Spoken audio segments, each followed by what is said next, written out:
Just wanted to make a short video. World D still. I've made some progress since the last video. What I've been up to is trying to get the monster generator, or the mob farm, generating zombie villagers. So I got the zombie spawner up above here that still generates zombies, but I wasn't generating a lot of, got the sorting system going here, all the objects that have been falling. I wasn't generating a lot of zombie villagers. I've only seen one drop, and that was before I was ready to convert him. So now that I've got my golden apples and my splash potion of weakness is ready in my chest there beside the generator, I've built the rail system.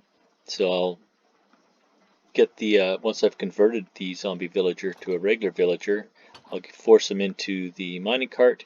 It'll come through, trip up on end of rail. I'll remove the mining cart and he will immediately be able to select a trade and get started. I'm going to change these glowstones out for lanterns. Once I have a smith that's able to make lanterns, I'll change those out.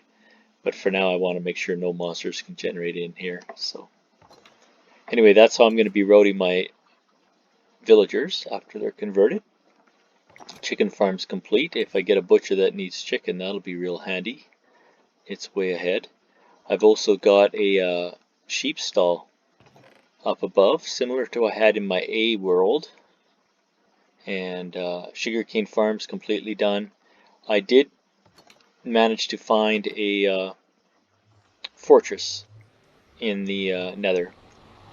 And as I mentioned in a previous video, I just started working my way west.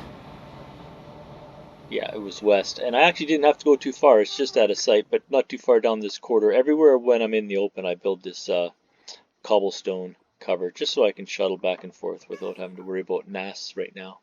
My whole purpose was to work my way to the fortress, find some blaze, and get blaze rods because I needed the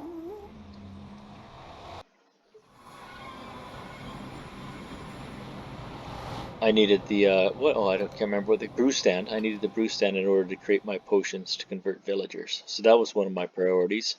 The other thing I've been doing is completed my gardens. Still got to fence a little bit in. I got all my gardens ready to go for the different types of food. Been still clearing land. I had to make the mob farm up above the zombie spawner room. The mob farm is now 6 layers. And I'm hoping that will increase my odds of getting zombie villagers to drop. If I have to, I can go a little higher. They're still in range. When I'm down underneath the at the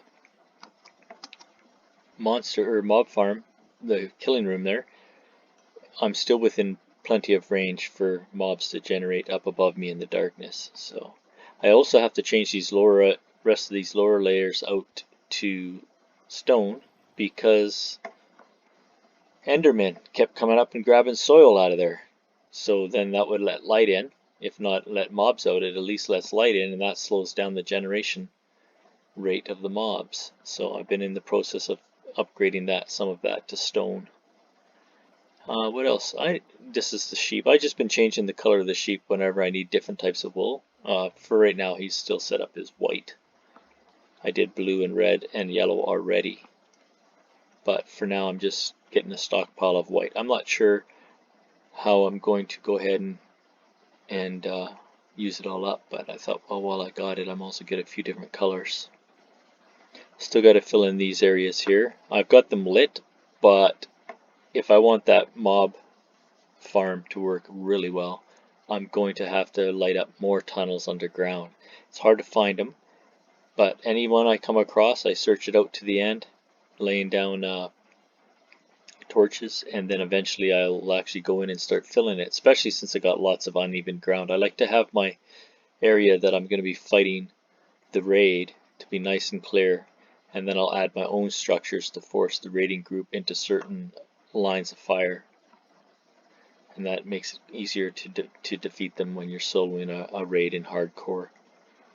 But I believe I'm meant to dig up from my village room. It's going to be in this pit here somewhere, if I'm not mistaken. I got to go down the stairs, and then it's about 40 steps over. I think some of the cobblestone you see is when I was working on the roof of the village. filling it in with my dorite. So this is where they're going to be trying to get to the bell. The bell's going to be down below me at level 50. They won't be able to get to it. There won't be a route to it. So they'll be wandering this area rapidly, bouncing back and forth, trying to figure out how to get down to those villagers once I have that all established. Anyway, that's about all I've got. I did touch on my item sorting machine. It's actually just a water trough based one. I did find ice nearby. Up on that mountain up there, it was cold enough and there was water pond up there, and it was able to develop enough ice that I could get packed ice, and then I was able to create a slider for all the items that come out of the mob drops. It's just basically a dropper feeding it into a water trough, a short chunk of ice to extend it to an extra 8, and a whole bunch of hoppers underneath to direct everything to the right spot. And this is where I'm at now. I'm going to see if I get any more zombie villagers dropping and do my conversion on them. Got my apples and my potions ready to go. Oh, I've gotten enough experience. I've been able to maximize my sword. This is what I'm using. Sweep and edge 3, sharpness 5. I'm breaking, knockback, and fire. So I like that. I haven't got mending yet. If I get a librarian with mending, I'll certainly put mending on it if it'll allow me.